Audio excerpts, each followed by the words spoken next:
basically of a man with a weapon. You're white male, approximately 30 years old, wearing a black hoodie and a military-style hat.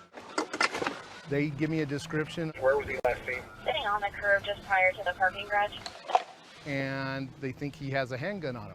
As Officer Richard Jones of the Pueblo Police Department walks up, Hey, put your hands up. he sees the man turn toward him with gun in hand. Put the weapon down. Don't move. Jones has his own gun out and ready. Put the weapon down. Put the weapon down. He's not looking at anybody, not doing anything, not saying anything. And he's got a 1,000-yard stare. Put the weapon down, sir. As Jones continues to yell, the gunman walks toward him, and Jones sees he's wearing a sweatshirt indicating he's a veteran. Come on, man. One vet to another. Jones is not only a CIT officer, he trains others in crisis intervention. And this is how it works in the field. Dude, don't do it to another vet. Don't do it to me. Jones immediately uses his training to try to find a hook, some way to connect. Dude, I'm a retired Army guy. Let me help you. Don't make me do this. The armed veteran in a mental health crisis says he can get no help. Then let me help you, but not this way. Let me help you.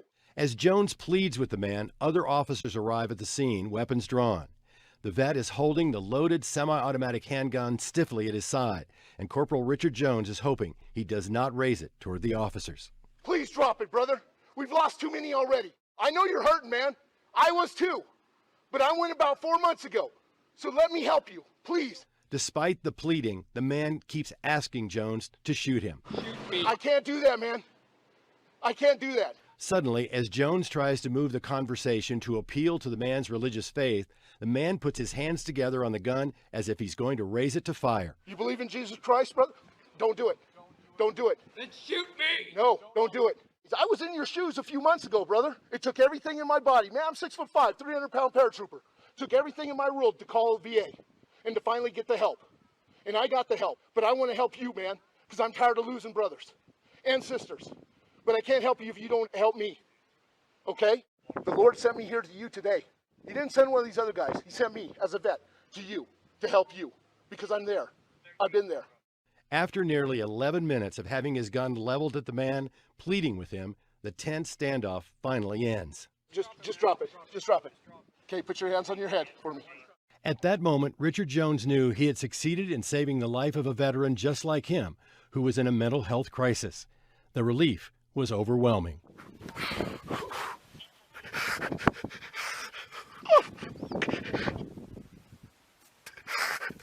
After gathering himself best as he could, he went to the fellow vet and hugged him. I'm going to tell you, I'm going to get you some help. We're going to start right now. I'm going to get you over here to Parkview, and we're going to get you taken care of, okay? Love you, bro. Good job, man. Were you prepared at any point to shoot him? I was. I was prepared from the minute I left my vehicle and I approached that vehicle and he stood up with that gun. I will tell you that I'm thankful I was there that day. And I'm thankful I've had the experiences that I've had that brought me there that day. Because when I think about some of my younger officers, I don't know if we would have had the same outcome. We deal with a lot of these cases and we get a lot that have weapons with them. There's days that we're one after the other. I mean, this is normal. This is normal. People just don't understand. And Jones says having daily responsibility to deal with the mentally ill in crisis keeps officers from other important calls. It is part of our job, but I can't do a burglary in progress because I'm doing one mental patient or party having a bad day after another. And Jones, like so many other officers, is frustrated that his efforts seem to make very little difference. There's been numerous times that I've been finished. I've left this patient with the mental health counselor, left, gone to the station, finished my paperwork, come back out, and then patients walking down the street in front of me. No place to put him. No, this is ridiculous, you know. The normal person doesn't know. You know, politicians don't have a clue. They do not have a clue about it.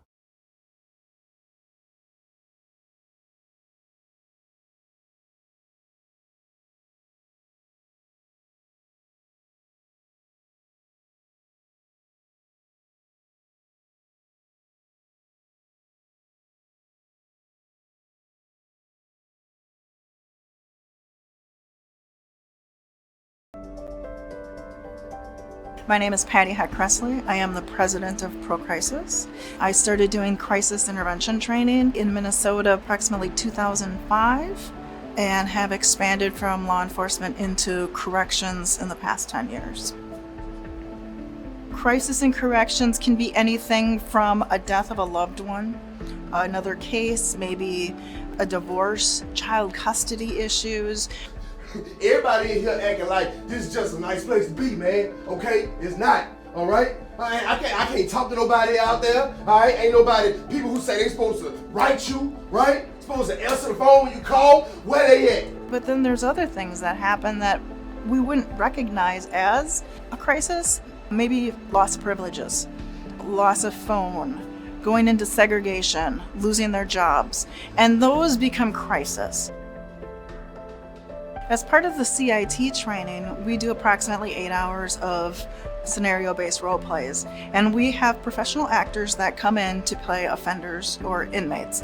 Actors are trained in CIT, so they're aware of what the student's trying to learn, and then they're trained in mental health issues and de-escalation techniques. This has been one of the truest forms of acting, which is listening and reacting. It's not about a performance. All of the scenarios are brought from actual reports. So these are things that have actually happened. Come and gonna rescue me and make sure that he take me up to the galaxies and make sure that I get on the powers. So I gotta be right here, okay? I'll be fine, thank you. Jason, can you tell me who Monk Cutter is? You don't know him? You don't know him? We cover everything from just someone having a bad day. I answer the phone when you call, write you back. Bullshit, man. To someone being schizophrenic, bipolar. Since you got my name, you gonna give me what I want? You gonna tell me what I need to know? Suffering from post-traumatic stress. I feel like I can't even breathe sometimes. I be thinking about it.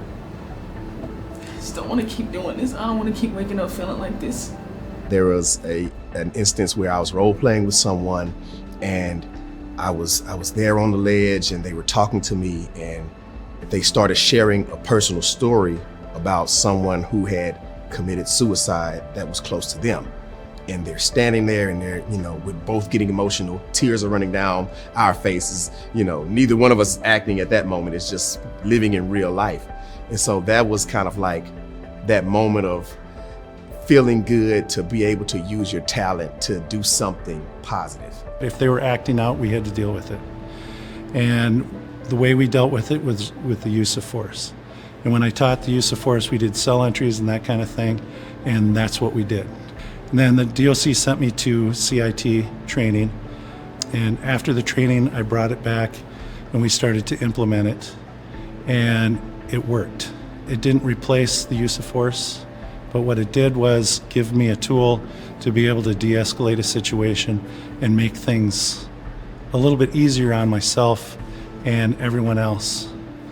Going out and standing there and de-escalating the situation and talking to an inmate, a lot of my fellow coworkers will say I don't have time to do that, but yet you have time to suit up, get all your entry gear on, do a cell entry, possible injuries, possibly injure the inmate, then you have to write reports, then you have, possibly go to the hospital and get checked out, and then maybe you're looking at some sort of discipline and that kind of thing.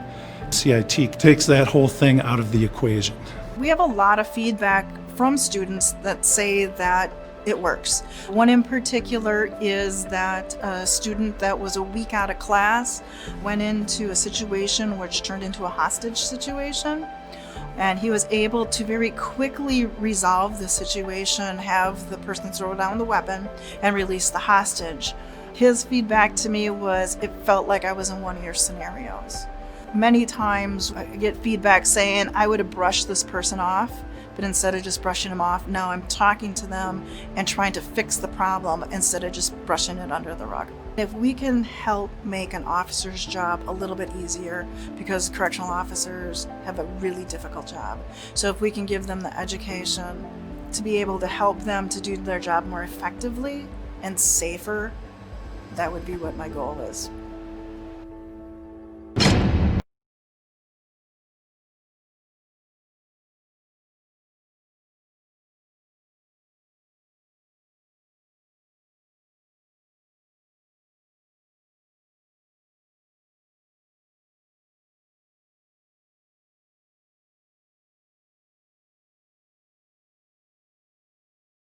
Like a mental illness, and he feels like he might wants to kill somebody or killing himself. All right, he's gonna hurt her. Okay, don't hurt her. Don't hurt her. Don't hurt her. Don't hurt her. Don't hurt her. Don't hurt her. Don't hurt her. Okay. Listen, buddy. Okay. Listen, don't. Okay. Don't. The taser, I'm telling you, be cool, and I'm gonna get you help. I told you that. Okay. Well, if you do. Hey, how about let's just, we'll stay right here, and you just talk to us. How about that? Keeps testing. All right. Well, how about I talk to you? We'll start over with someone new. So what's going on? My name's John. How you doing, John? I'm doing all right. What's your name? Terrence Dixon. Terrence Dixon. Can I call you Terrence? Yeah, you can call me Terrence. You just call me John, all right? So what's going on, man? I just have mental illness. Took all my meds the way I'm supposed to. Yeah. I was in the hospital yesterday. Just came out. The meds is not working. Yeah. You going to school or anything? Yeah, I go to Daytona State. I probably have to call out for classes because I'm being in the hospital for like months. I went there actually too. Yeah. I went there actually for a couple of years. I liked it. Again. If he doesn't call him, I'll have to take that taser. Hey, wait a minute. Let's just wait. Hold on. I just want to keep talking. That's it. Can we just keep talking, man? Let's keep talking to me, dude. Just trying to work with you, okay? I'll make sure nothing bad happens, okay? Will you work with me? Yeah, I'll Work with me at least. Sound good? So you're originally from here? No, I'm from Rhode Island. Rhode Island? What part? Nice. I'm originally from New York. Yeah. I'm basically Canadian. Is that good or bad? That's good. Yeah. I'm going to make sure it goes on real nice. Am I pinching you or anything? Alright. Just put that. You want them on tight? I'm not going to put it on that tight, dude. Dude, I take like multivitamins and like whey protein. Whey protein is good. That's not bad. I need some whey protein. Dude, I recommend it. Which one do you usually get? Which one should I use? You ever do Gold Star from like GNC? Oh. You be able to draw my records up on the cars. I'll come with you. Do you want me to go with you in the ambulance? Yeah. That's what you want? Okay. All right. Okay. All right.